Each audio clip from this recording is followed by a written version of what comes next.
एक तो बड़ा नुकसान हो गया मेरा। नुकसान ये हो गया कि मैं देर से आया, और देर से इसलिए बिल्कुल नहीं आया जैसा कि मेरे दोस्त राज बिहारी जी ने कहा कि भाई फिल्मों के हैं तो स्टार हैं तो लेट, ऐसा कुछ नहीं था। मेरा रिहर्सल था आज मेरे शो का, और मैंने बता रखा था पांडे जी को कि पांडे जी मैं बहुत 6:30-7 के बीच पहुंचने की कोशिश करता हूँ, तो ये पहले से तय था कि यही समय होगा आने का।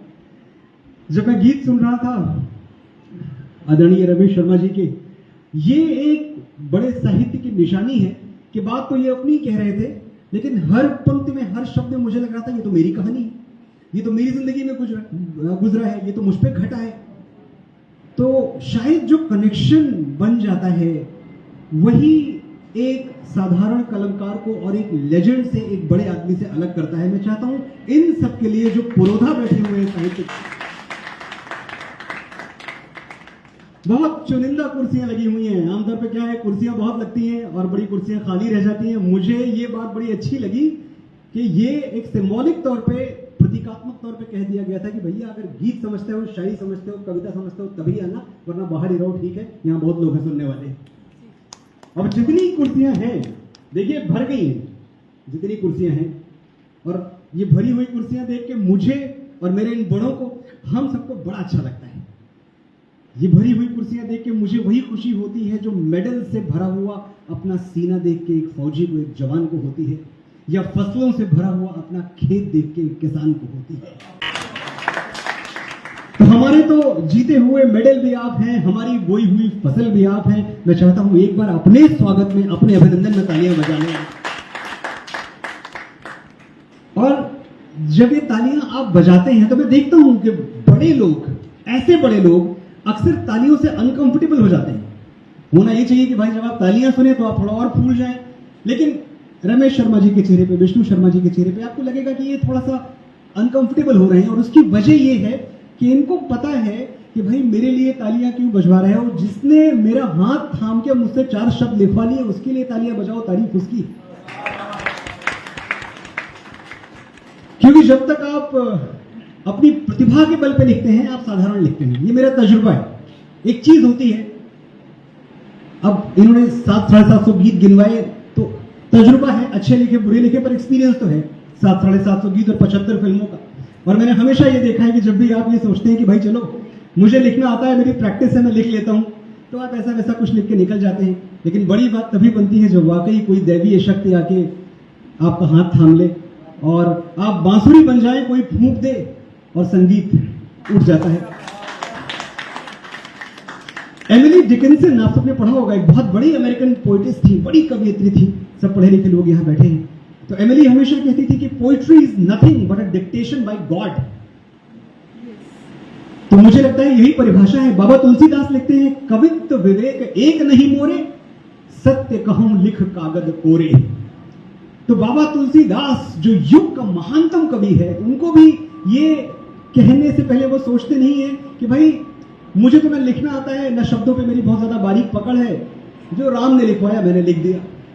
तो ये सच है कि हम सबकी भी शायद यही कहानी है कि तारीफों के लायक न शोहरत के हकदार हैं, सारी बिजली उसकी है, हम तो केवल तार हैं।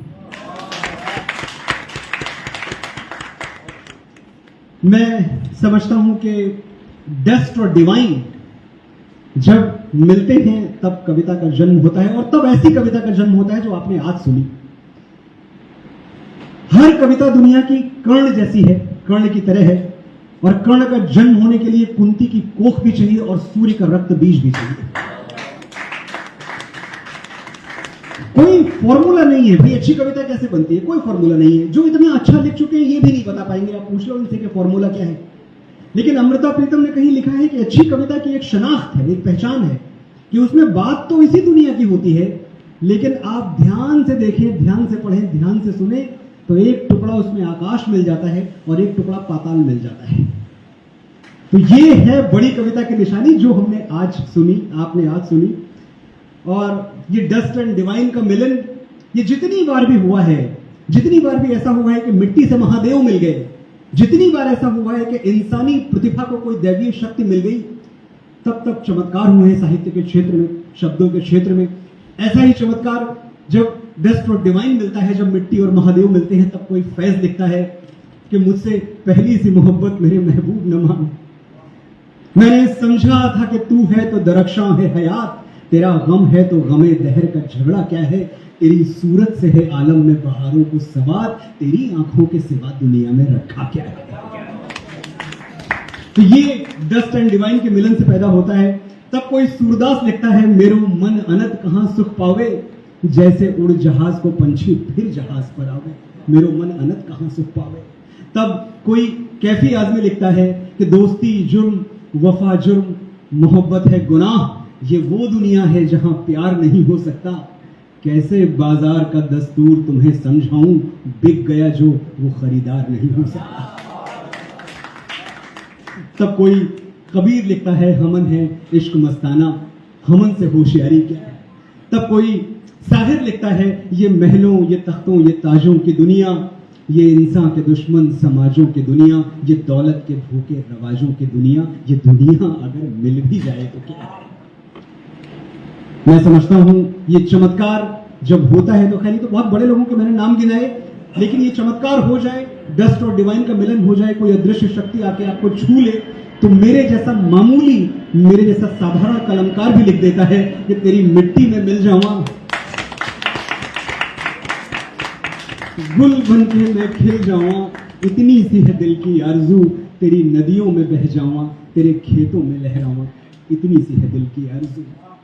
आज मैं सचमुच बोलने के लिए नहीं, सुनने के लिए आया था। जो सुन पाया, जितना सुन पाया, अपना सौभाग्य समझता हूं। और ये देख के बड़ा अच्छा लगा कि वो मुंबई जिसके ऊपर अक्सर ये आक्षेप लगता है कि भाई यहां साहित्य का समर्थन करने वाले, साहित्य के साथ खड़े होने वाले 4 लोग भी नहीं हैं। बड़ा अच्छा लग रहा है कि जितने भी लोग हैं मजबूत हैं, दमदार हैं और साहित्य के साथ कंधे से कंधा मिला के खड़े हैं। जब तक आप जैसे सुनने वाले हैं तब तक लिखने वाले आते रहेंगे, बहुत बहुत अच्छे लिखने वाले आते रहेंगे। मैं एक बार मंच पर विराजमान जो वरिष्ठ कवि हैं, हमारी कवियत्री हैं, सबको बहुत बहुत स्नेह समर्पित करता हूं। आपने गीतों की परंपरा को जिंदा रखा है। एक मैं आने से पहले अपनी टीम से कह रहा था कि अगर मुझे मौका मिला तो मैं शर्मा जी से कहूंगा, शर्मा जी फिल्मों के लिए क्यों नहीं लिखते। मैं ये अपने लालच में कह रहा हूं, इसलिए नहीं कि ये फिल्मों के लिए लिख देंगे तो इनका कोई फायदा हो जाएगा, इनका तो खैर क्या फायदा होगा, लेकिन हमारे फिल्मी गीतों का फायदा हो जाएगा जब ऐसे बिंब मिलेंगे, जब ऐसी छटाएं मिलेंगी, जैसे ऐसे शब्द मिलेंगे, तो हमारे फिल्मी गीत थोड़ा साहित्य के करीब होंगे। आज वक्त बहुत कम है, बहुत जल्द फिर कोई ऐसी महफिल होगी, ऐसी शाम होगी जहां राज बिहारी जी मुझे बुलाएंगे और तो मैं अपनी कविताएं भी सुनाऊंगा। आज न समय है न मुझमें साहस है। थैंक यू, बहुत बहुत आभार। जनता की बात अब क्या क्या सुनेंगे, कौन सा रस सुनेंगे जी।